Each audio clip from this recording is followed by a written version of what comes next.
Madhutila eco park. ভ্রমণ পিপাসুদের মন সহজেই কেড়ে নেয় মধুটিলা ইকো পার্ক। উঁচু নিচু টিলা ও পাহাড় সহ প্রকৃতির অপার সৌন্দর্য ও পাহাড়ি আঁকাবাঁকা রাস্তা যেন মন ছুঁয়ে যায়।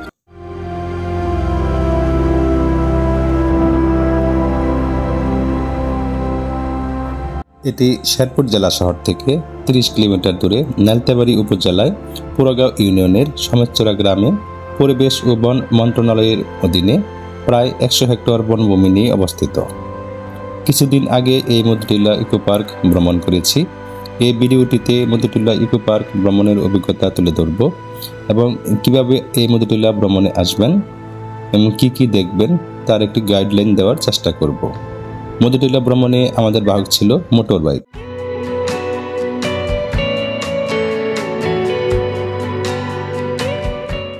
যেতে যেতে বলে রাখি ঢাকা থেকে কিভাবে আসবেন।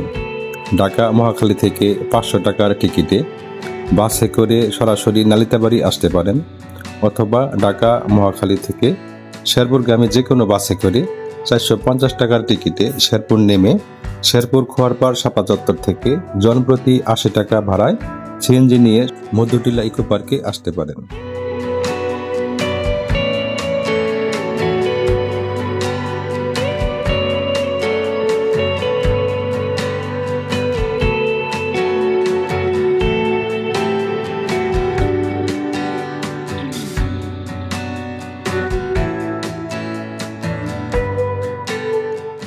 আমরা ইতিমধ্যে মধুটিলা ইকো পার্কের প্রধান গেটে এসে পৌঁছেছি। এখান থেকেই টিকিট সংগ্রহ করে মধুটিলা পার্কের ভিতরে প্রবেশ করতে হবে। জনপ্রতি প্রবেশ ফি 50 টাকা আর বাইক সহ প্রবেশ ফি 100 টাকা। এখানে প্রবেশের জন্য ভিন্ন ভিন্ন বাহনের জন্য ভিন্ন ভিন্ন পরিমাণ মূল্য ধার্য করে একটি পূর্ণাঙ্গ তালিকা দেওয়া রয়েছে।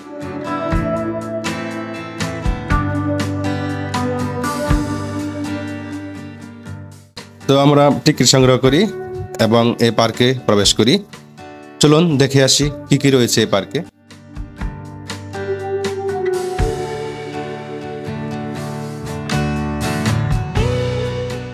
পার্কে প্রবেশ করে প্রথমেই চোখে পড়ল ডিসপ্লে মডেল। আমরা ডিসপ্লে মডেল দেখলাম। ভ্রমণের শুরুতেই ডিসপ্লে ম্যাপ দেখে অনেকটা উপকৃত হলাম। তবে এখানে বিভিন্ন জায়গার পরিচিতি হিসেবে যে লেখাগুলো রয়েছে তা ধুলোবালির আবরণে ঢাকা। দু একটি লেখা ছাড়া আর কিছুই বুঝতে পারলাম না। এ ব্যাপারে কর্তৃপক্ষের আরও সচেতন হওয়া দরকার।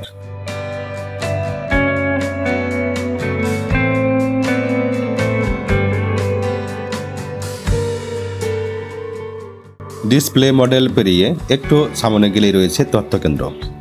এই তথ্যকেন্দ্রের সাথেই রয়েছে চারিদিকে সারি সারি গাছপালা আচ্ছাদিত বিশাল বড় একটি সবুজ প্রান্তর। বাংলাদেশ টেলিভিশনের সবচেয়ে আকর্ষণীয় অনুষ্ঠান ইত্যাদি এই মাঠেই অনুষ্ঠিত হয়েছিল। এখানটা মূলত পিকনিক স্পট হিসেবে ব্যবহৃত হয়।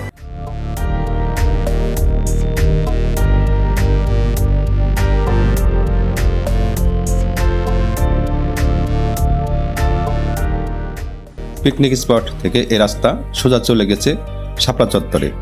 আর এই শাপলা চত্বরের পাশেই রয়েছে মধুটিলা ইকো পার্কের একমাত্র ক্যান্টিন।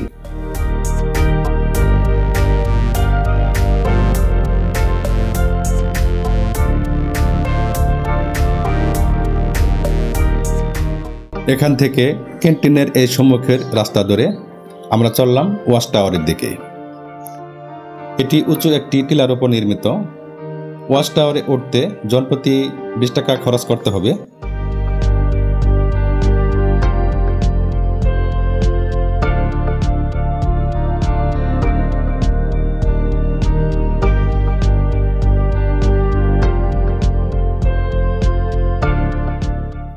এই ওয়াচ টাওয়ারের উপর থেকে সম্পূর্ণ মধুটিলা ইকো পার্কটি এক নজরে অবলোকন করতে পারবেন। দেখতে পারবেন গারো আদিবাসীদের পাহাড়ি জনপদ। সেই সাথে এই দিকটায় দেখতে পারবেন তোরা পাহাড়ের অপার সৌন্দর্য এবং ভারতের মেঘালয় রাজ্যের একাংশ।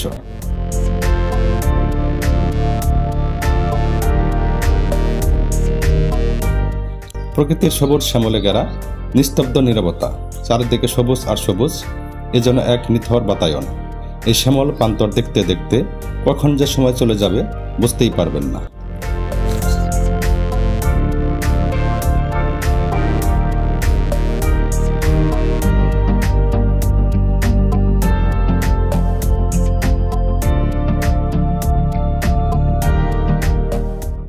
যে এই টাওয়ার থেকে ওই যে দূরে যে পাহাড়গুলো দেখছেন এগুলা সবই ইন্ডিয়ার মেঘালয় রাজ্যের। এখন ইন্ডিয়ার মেঘালয় রাজ্যের পুরা পাহাড়টি দেখা যাচ্ছে না, আকাশ যখন পরিষ্কার থাকে তখন স্পষ্ট দেখা যায়। আর আমাদের যে এই দিকটা বাম সাইডের এই দিকটা পড়ছে বাংলাদেশে। ওয়াচ টাওয়ার দেখা শেষে আমরা চলে আসলাম মধুটিলা ইকো পার্কের একেবারে কেন্দ্রে অবস্থিত স্টার ব্রিজে।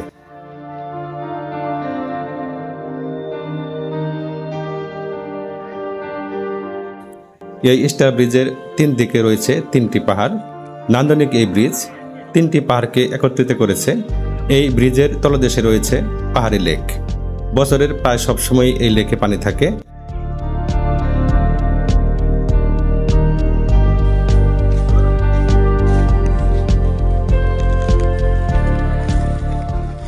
তিন দিক থেকে 3টি লেক এখানে এসে মিলিত হয়েছে।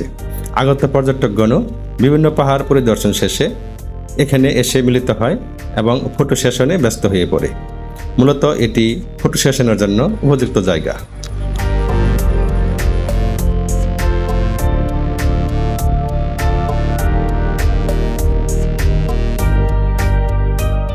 ব্রিজের পাশেই রয়েছে খরগোশ নিয়ে ছবি তোলার ব্যবস্থা এবং সেই সাথে রয়েছে দোল খাওয়ার ব্যবস্থা। এখানে 2টি দোলনা রয়েছে। আমিও খরগোশের সাথে ছবি তুললাম এবং দোলনায় কিছুটা সময় দোল খেলাম। শেষে এই ভাইটি কিভাবে এই পেশায় আসলেন সেই গল্পও শুনলাম। আমার নাম মোহাম্মদ মনির হোসেন। মনির হোসেন, বাড়ি কি? বাড়ি আমার এখানে নেই, তবে এখানে শ্বশুর বাড়িতে আমি থাকি। অরিজিনাল বাড়ি কোথায়? বাড়ি আমার শেরপুরে। শেরপুরে, আচ্ছা। তো আপনি এখানে কি কি অ্যাক্টিভিটিস আছে আপনার এখানে? ফুলের দোলনা আছে বাচ্চাদের জন্য। বাচ্চাদের দোলনা। এই খরগোশ নিয়ে যে মানুষ ছবি তুলে যদি কাউকে আঁচড় কাটে তাহলে তো সে অসুস্থ হয়ে পড়বে। আমার ভ্যাকসিন করা আছে, সিগারেট করা। আর ওইখানে একটা দোলনা আছে শুয়ে থাকার, যেটা না 20 টাকা নেই। তাতে এর দিকে আমার সংসার চলে, একটু কষ্ট হয়, তাও আমি চলাই নেই। আচ্ছা, 20 টাকাতে আমি খুশি। 20 টাকাতে আমি খুশি। 20 টাকা করে হলেই আমার সন্ধ্যাবেলা চাউল ডাল কিনা চলে। এটা খাই আমি ঘুম দিই। কয় ছেলে কয় মেয়ে আছে? 3টে মেয়ে, 1টা ছেলে। আচ্ছা, তা পড়াশোনা করে? ভালো করে। আচ্ছা, ঠিক আছে। 2 মেয়ে একদিকের, আর সংসার আমার 2টা। সংসার 2টা, মানে আমার স্ত্রীকে 2জনে আছে? আছে বলতে বাইরে চলে গেছে, বিদেশ চলে গেছে। আমাকে রেখে ঢাকাতে আমাকে বিপদে ফেলে বিদেশ চলে গেছে। আমার এই বুকের একটা হাড় ভাঙা, আমি কোনো কাজ করতে পারি না। যাই হোক, মহান আল্লাহ রাব্বুল আলামিন যে কাউকে কোনোভাবে ঠেকিয়ে রাখেন না, এই ভাইটি তার একটি প্রমাণ। সে এক সময় খুবই জাঁকজমকপূর্ণ জীবনযাপন করত, কিন্তু তার মর্মান্তিক অ্যাক্সিডেন্ট হওয়ায় সে এখন আর আগের পেশা যেতে পারে নাই। তাই সে এখন এই খরগোশটাকে পুঁজি করে এখানে একটি দোলনা, এখানে আগত পর্যটকদের যদি কারো মন চায় তাহলে তার সাথে তার এই যে অ্যাক্টিভিটিস গুলো, দোলনা, 2টি দোলনা এবং খরগোশ নিয়ে কিছু খেলাধুলা করে তাকে যেটুকু দেয় এটুকু তার সংসার চলে। ঠিক আছে ভাই, ধন্যবাদ। ইকো পার্কের এই বিস্তীর্ণ বনাঞ্চল ঘুরে ঘুরে দেখার জন্য সুন্দর ব্যবস্থা রয়েছে। দেখতে পারেন, অথবা লেকের ধারে বসে আপনারা নিরিবিলি সময় কাটাতে পারেন। তবে অবশ্যই আপনাদেরকে সাবধান থাকতে হবে, যেহেতু এটি হাতি প্রবণ এলাকা। যে কোনো মুহূর্তে, যে কোনো সময় হাতি আক্রমণ করতে পারে। তাই এখানে নির্দেশনাও দেওয়া আছে যে আপনারা দল বেঁধে ভ্রমণ করার জন্য। স্টার ব্রিজ দেখা শেষে লেকের ধারে এই ছোট্ট পথ ধরে আমরা চললাম মধুটিলা পাহাড়ের উদ্দেশ্যে। এই পাহাড়ের নাম অনুসারেই ইকো পার্কের নামকরণ করা হয়েছে। যে কয়টি পাহাড় টিলার সমন্বয়ে মধুটিলা ইকো পার্ক গড়ে উঠেছে, তার মধ্যে এই পাহাড়টি সবচেয়ে বড় এবং সবচেয়ে উঁচু। আপনারা দেখতে পাচ্ছেন লম্বা একটি সিঁড়ি, এটি মধুটিলা পাহাড় এবং এই পাহাড়কে কেন্দ্র করেই গড়ে উঠেছে মধুটিলা ইকো পার্ক। আমরা এখন এই পাহাড়ে চড়াই উঠব, যদিও একের পর এক পাহাড় ভ্রমণ করে আমরা অনেকটাই ক্লান্ত।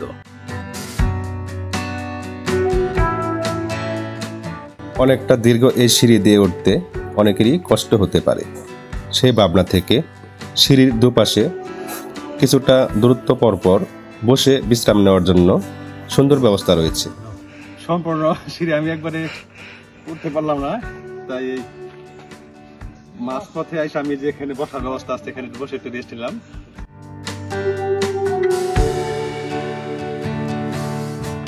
কিছুক্ষণ বিশ্রাম নিয়ে মধুটিলা পাহাড়ের চূড়ায় উঠলাম। পাহাড়ের চূড়ায় ওঠার পর দেখলাম পানি, শসা এবং লেবুর শরবতের ব্যবস্থা রয়েছে। আমরা একের পর এক পাহাড় ভ্রমণ করে যখন ক্লান্ত হয়ে পড়েছি, ঠিক তখনই এরকম একটি ব্যবস্থা দেখে খুবই খুশি হলাম। আমরা এখানে বসে শসা এবং শরবত খেয়ে শরীরের ক্লান্তি দূর করার চেষ্টা করলাম।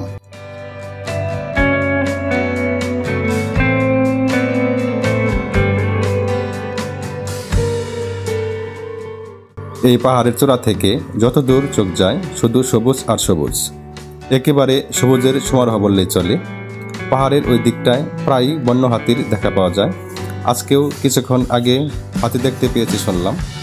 আমরা অনেকক্ষণ দাঁড়িয়ে থাকলাম হাতি দেখার আশা নিয়ে, কিন্তু কোনো হাতি দেখতে পেলাম না।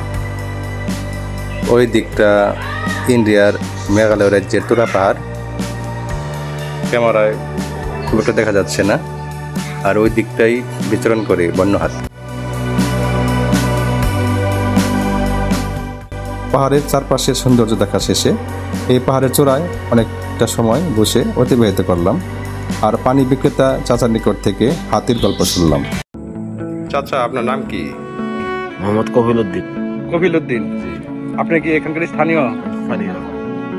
এখানে আপনি পাহাড়ে থাকেন? পাহাড় কিনার সাইড। এখানে তো শুনেছি মানে হাতি আসে। হাতি প্রতি মাসে আসে, 12 মাসই অনেক হাতি মানুষ হয়।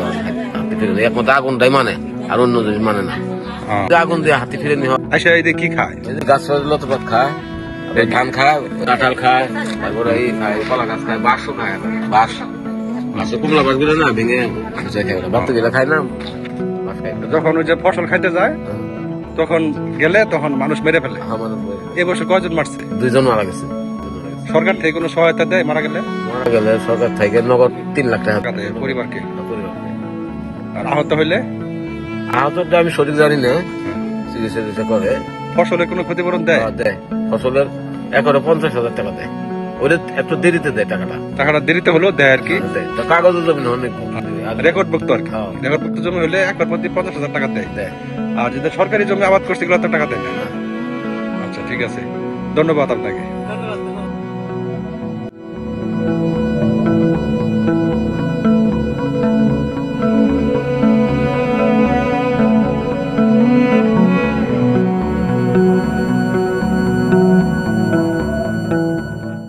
সারাদিন ঘুরে ফিরে আড্ডা দিয়ে প্রকৃতির সৌন্দর্য উপভোগ করার জন্য মধুটিলা আদর্শ জায়গা। বিস্তীর্ণ মধুটিলা ইকো পার্ক ঘুরে দেখার সময় মাঝে মাঝেই বিভিন্ন প্রাণীর প্রতিকৃতি দেখতে পাওয়া যায়। মধুটিলা পাহাড় থেকে নেমে আমরা চললাম অন্য একটি পাহাড়ের চূড়ায় রেস্ট হাউস দেখার জন্য। রেস্ট হাউসে এই খাড়া সিঁড়ি দিয়েও যাওয়া যায়। তাছাড়া ওই পাশ দিয়ে বাস, মাইক্রোবাস, প্রাইভেট কার নিয়ে যাওয়ার জন্য সুন্দর রাস্তা রয়েছে।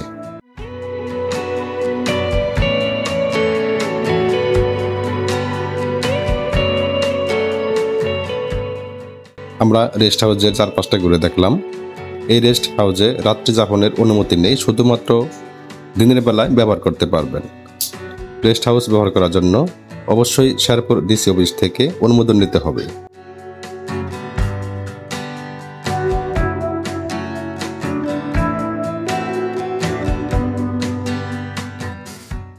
বর্তমানে পার্কের ভিতরে একমাত্র ক্যান্টিন ছাড়া আর কোনো খাবার হোটেল বা কোনো দোকানপাট নেই। তবে মধুটিলা ইকো পার্কের মেইন গেটের সম্মুখে বেশ কিছু রকমারি পণ্যের দোকান রয়েছে।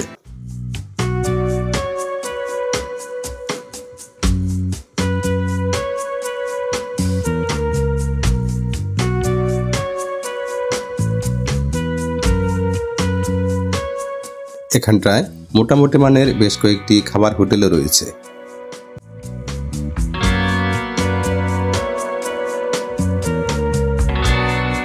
আমরা শেষ করলাম মধুটিলা ইকো পার্ক ভ্রমণ। আজকে যারা ভ্রমণ সঙ্গী ছিলেন, যারা আজকে ভ্রমণকে প্রাণবন্ত করে তুলেছেন, তাদের সাথে পরিচয় করে দিচ্ছি। মোহাম্মদ খুরশেদ আলম, মাসুদ রানা, হামিদুর রহমান পিন্টু, আর ক্যামেরার পিছনে আছেন অজয় হরিজন।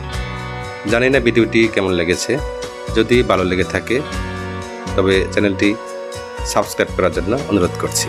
ধন্যবাদ সবাইকে।